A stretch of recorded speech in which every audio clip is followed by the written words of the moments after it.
اس کے ضمیر پر ایک دم بوجھ بڑھا۔ وہ چند قدم فاصلے پر تھا، اس سے پہلے کہ وہ باہر نکل جاتا وہ فوراً بولی، سنو، ٹھہرو، میں چلتی ہوں تمہارے ساتھ۔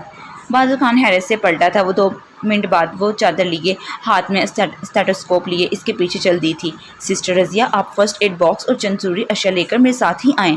جاتے جاتے سسٹر رضیہ کو بھی ہدایت دی تھی۔ وہ دونوں اس کے ساتھ اس کی حویلی میں آ گئی تھیں۔ آئیں پلیز، اس کی طرف دروازہ کھولے۔ وہ بے پناہ عزت سے مخاطب تھا۔ نہ جانے اس شخص کا کون سا روپ تھا۔ وہ سسٹر رضیہ کو ہمراہ لیے نکل آئی تھی۔ وہ راہداری سے گزر رہی تھی کہ ایک گھبرائی ہوئی عورت فوراً قریب آئی تھی۔ بہت دیر کر دی تم نے، کہاں چلے گئے تھے تم؟ وہ بازل خان سے جو واسطہ پوچھ رہی تھی۔ بازل خان اس کے انداز پر ایک دم پریشان ہوا تھا۔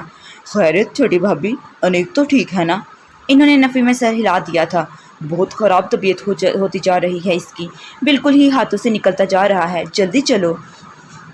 وہ اندر بھاگیں تو بازل خان نے بھی پیچھے لپکا تھا۔ سسٹر رضیہ ادھر کئی بار آ چکی تھی۔ وہ اسے بی بی جان کے کمرے میں بازل خان کے پیچھے داخل ہو گئی تھی۔ انیک بستر پر لیٹا ہوا تھا۔ بی بی جان اس کے پاؤں مل رہی تھی۔ بھابھی ٹھنڈے پانی کی پٹیاں رکھ رہی تھیں۔ وہ بالکل زور کملا کر روک رہ گیا تھا۔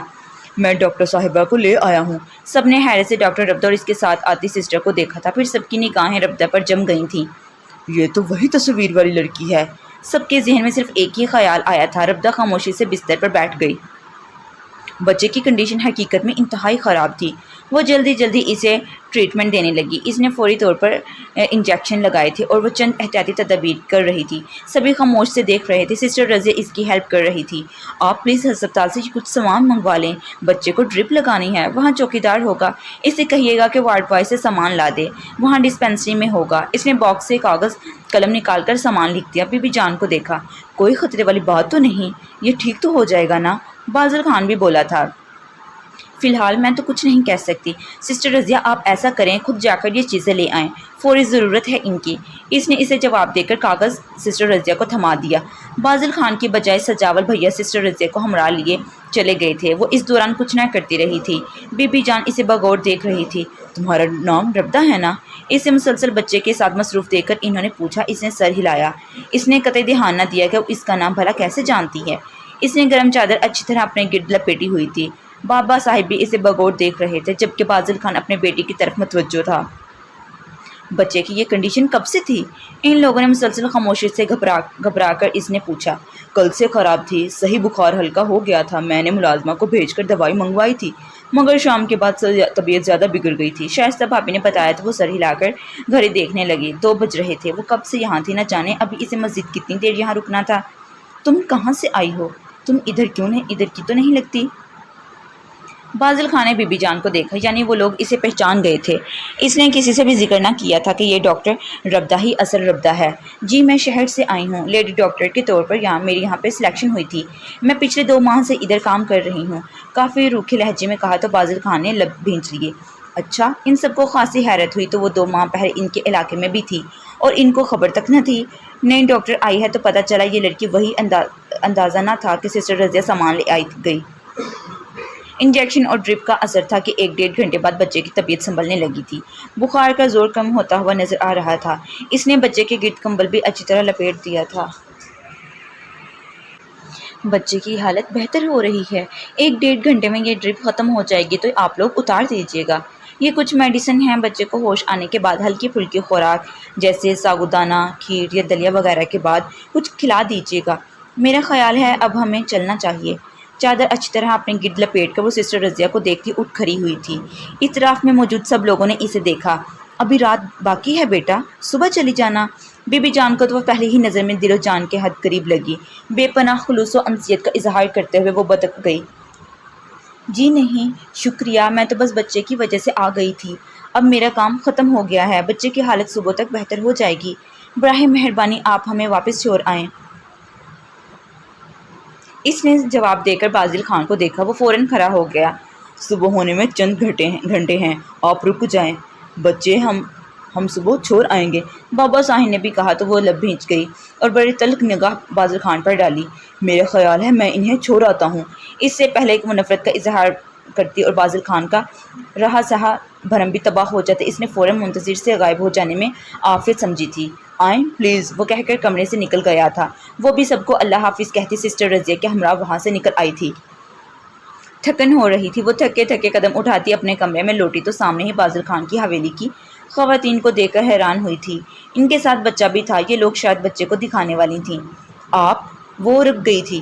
السلام علیکم، دونوں نے کھڑے ہو کر کہا تو وہ سر کے اشارے سے جواب دیتی اپنی کرسی پر بیٹھی تھی۔ پلیز بیٹھیے۔ وہ دونوں بیٹھ گئی تھیں۔ جی فرمائیے۔ رات کے برعکس اس وقت اس کا لہجہ قطعی مختلف اور پروفیشنل تھا۔ بچہ شائستہ بھابھی کے بازوؤں میں تھا۔ ہم انیک کو دکھانے لائے ہیں۔ اب یہ بہت بہتر ہے۔ ہم خود ہاسپٹل نہیں آئے، مگر جس طرح رات گئی حویلی آ کر ہم پر احسان کیا تھا تو ہمیں خود ہی آنا پڑا۔ بی بی جان نے کہا تو وہ شرمندہ سی ہو گئی۔ خود ہی بچے کو اٹھا کر بازوں میں لے لیا۔